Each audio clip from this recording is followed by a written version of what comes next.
बिस्मिल्लाहिर्रहमानिर्रहीम अस्सलाम वालेकुम। Welcome to my channel. I hope आप सब खैरियत से होंगे। आज मैं आपके साथ सिर्फ़ और सिर्फ एक आलू और एक अंडे से स्नैक्स रेसिपी शेयर करूंगी।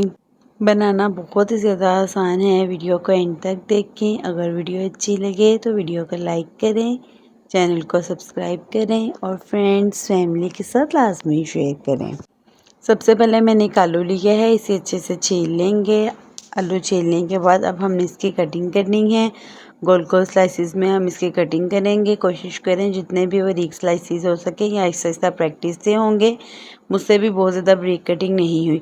अब 3 से 4 पीसेस हम एक साथ रखेंगे और इनकी लंबी लंबी कटिंग कर लेंगे, लंबी लंबी स्ट्रिप्स में। कोशिश करें बारीक बारीक कटिंग करने की, लंबी लंबी स्ट्रिप्स हों और बारीक बारीक हो, मोटी ना हो, क्योंकि बाद में फिर कुक करने में प्रॉब्लम होगी, टाइम ज़्यादा लगेगा। देखें एक आलू था और कटिंग करने के बाद कितना ज़्यादा लग रहा है। अब मैं इसे एक बाउल में ऐड कर रही हूँ। ऐड करने के बाद हमने इसे वॉश कर लेना है अच्छे से। अभी आप पे डिपेंड करते हैं, अगर तो आपके पास टाइम ज़्यादा है तो आप इसे स्ट्रेनर में ऐड करके रख दें। लेकिन अगर आपने फ़ौरन बनाने हैं ये स्नैक्स तो फिर किचन टॉवल पे अच्छे से फैला के और ड्राई कर लें। मेरे पास थोड़ी सी शिमला मिर्च पड़ी थी, वो भी मैंने ऐड कर दी है। ये ऑप्शनल है, ऐड करना चाहें तो कर दें, अदरवाइज स्किप भी कर सकते हैं।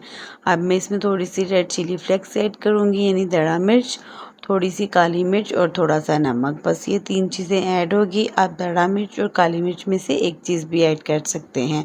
और इसकी बाइंडिंग के लिए मैंने इसमें कॉर्नफ्लोर ऐड करना है और एक अंडा ऐड करना है। अंडा हम पूरा नहीं ऐड करेंगे। 1 चम्मच मैं कॉर्नफ्लोर का ऐड कर रही हूँ, 1 चम्मच मैंने बाद में भी ऐड किया था। और हाफ अंडा ऐड करेंगे, क्योंकि बस एक आलू है, अगर 2 आलू होते तो पूरा अंडा ऐड हो जाता। हाफ अंडा ऐड करके अच्छे से मिक्स कर लेंगे। मिक्सिंग के बाद हमने वेट नहीं करना है, इसको छोड़ना नहीं है, इसको हमने फ़ौरन कुक कर लेना है। फ्लेम ऑन करने के बाद सबसे पहले फ्राई पैन को अच्छे से ऑयल लगा देंगे अच्छी तरफ और इसमें ये मिक्सचर को ऐड कर देंगे, अच्छे से सेट कर देंगे। मुझसे एक मिस्टेक हुई, आपने वो मिस्टेक नहीं करनी है। आपने फ्राई पैन को थोड़ा सा गर्म होने देना है। मेरा फ्राई पैन ठंडा था, जिसकी वजह से मुझे फिर इसकी साइड चेंज करने में बहुत ज़्यादा प्रॉब्लम हुई। सारा मिक्सचर ऐड कर देंगे और इसे अच्छे से सेपरेट कर देंगे, अच्छी सी इसको शेप दे देंगे। मैंने तकरीबन 5 मिनट के बाद इसकी साइड चेंज की थी लो फ्लेम पर। पहले साइड्स पे अच्छे से कुकिंग ऑयल लगा देंगे ताकि साइड चेंज करने में प्रॉब्लम ना हो। आप डायरेक्ट स्पैचुला से भी चेंज कर सकते हैं, या इसके ऊपर प्लेट रख के अगर करेंगे तो इजीली साइड चेंज हो जाएगी।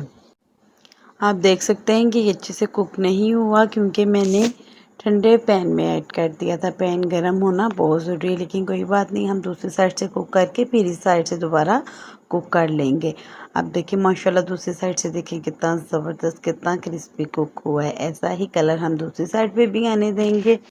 माशाल्लाह से हमने बहुत जल्दी आलू और अंडे का स्नैक रेडी कर लिया है। इसे आप चाय के साथ भी ले सकते हैं। उम्मीद है आपको मेरी वीडियो अच्छी लगी होगी। मिलती हूँ नेक्स्ट वीडियो में। अपना बहुत ज़्यादा ख्याल रखें, दुआओं में याद रखें। अल्लाह हाफिज़।